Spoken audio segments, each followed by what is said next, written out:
Meditation is a phenomenal empowerment that you can do whatever is needed in the world, whatever, I mean that, and still remain untouched by the process of activities that we need to conduct in the world.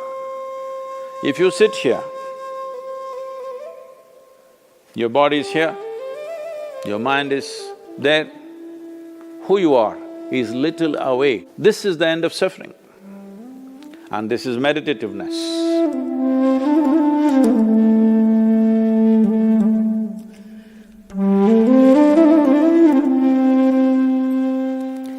Namaskaram. Probably the second most repeated word, oft-repeated word in these last few weeks, apart from coronavirus, is meditation. Everybody is suddenly, people who had never meditated in their lives, never even considered that possibility, are now suddenly talking about meditation, the need to meditate, wanting to meditate. Let us examine this meditation, what this is. First of all, what does the word meditation mean? The English word meditation doesn't really mean anything, in the sense, it doesn't say anything specific. If anybody sits normally with their eyes closed, it's assumed they must be meditating. One can sit with their eyes closed and do many things. You can do japa, tapa, dharana, dhyana, samadhi, shunya, samyama, or you might have just mastered the art of sleeping in vertical postures. So the word meditation in English language doesn't specify anything.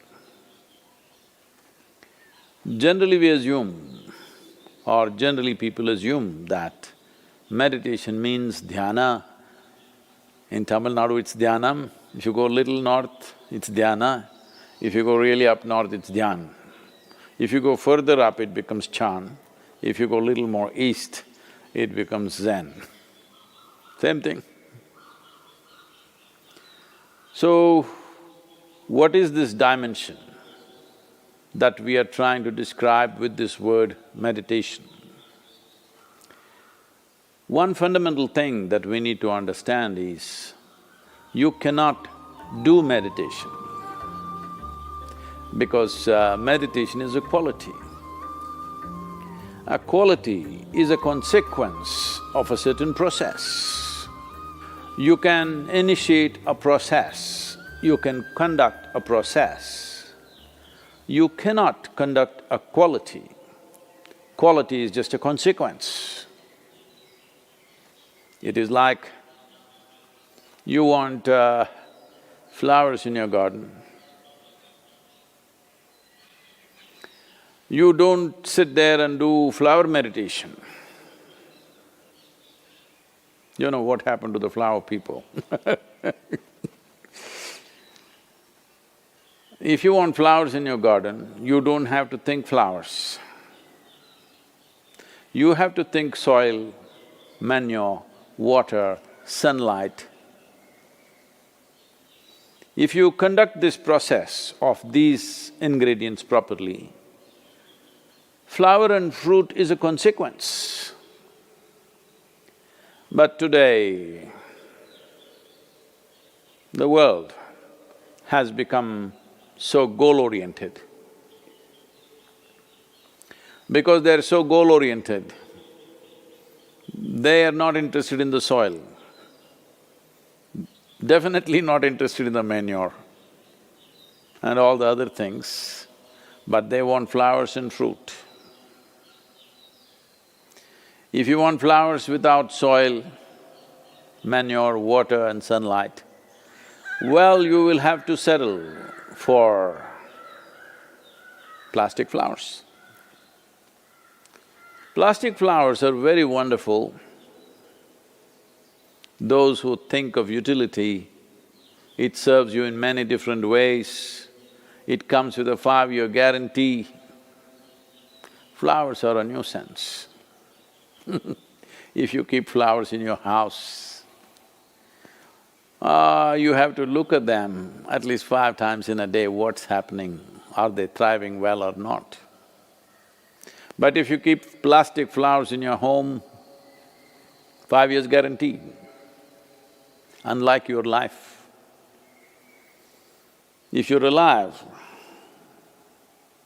there is so much to do.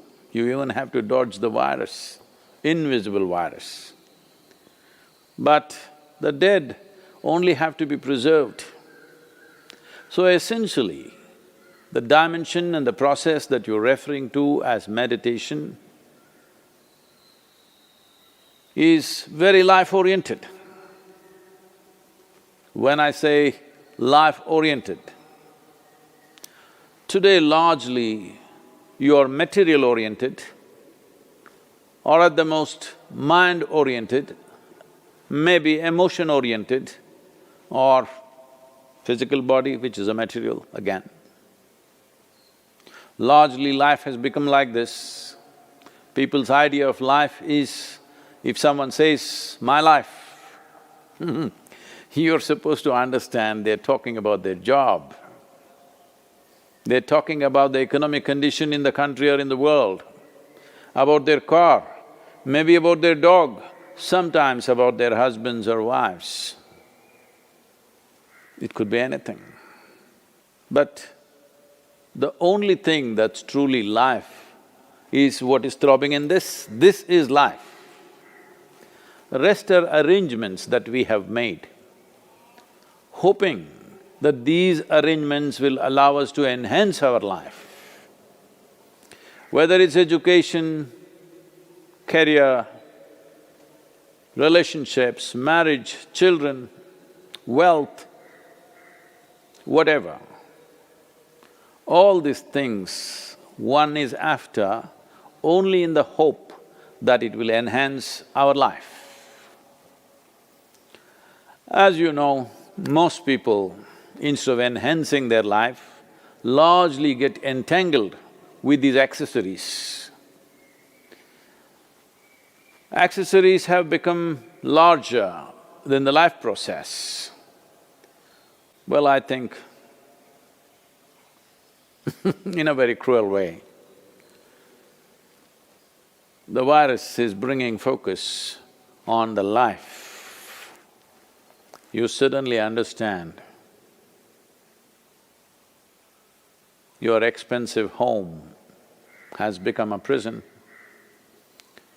Your expensive car is as good as junk because you can't drive it, at least for some time. And right now, the world is in a situation where we do not know how long will it take before you're back on the road and swing around a little bit in your automobile? You do not know. So now naturally a whole lot of people are asking all over the world, how to meditate, what should I do? As I said, you cannot meditate, but you can become meditative because it's a quality. If one cultivates their body, mind, emotion and energies to a certain level of maturity, you will be naturally meditative 24 hours of the day. Meditation is not an impairment that if you're meditative, you have to close your eyes and be limited to one place. Meditation is a phenomenal empowerment that you can do whatever is needed in the world, whatever, I mean that. Whatever is needed in the given situation and still remain untouched by the process of activities that we need to conduct in the world. This empowerment or without this empowerment. In fact, a human being is crippled because if what you have to think, feel, understand and act in the world is going to rub off on you in such a big way, naturally you will hesitate to do what is needed. Naturally you will avoid doing things that need to be done.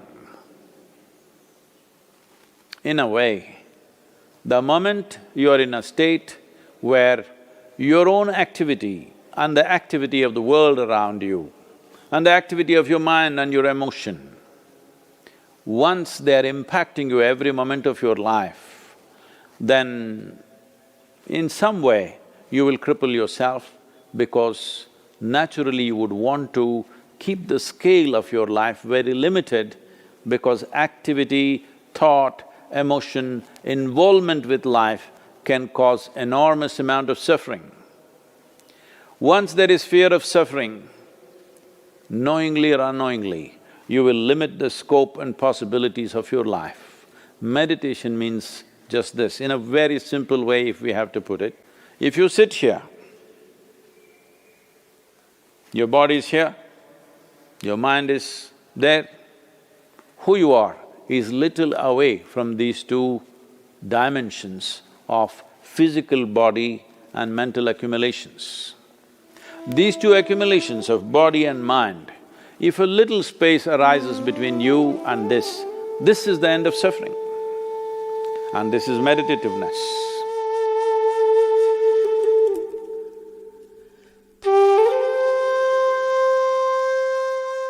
Isha Kriya is an extremely simple process but a powerful tool.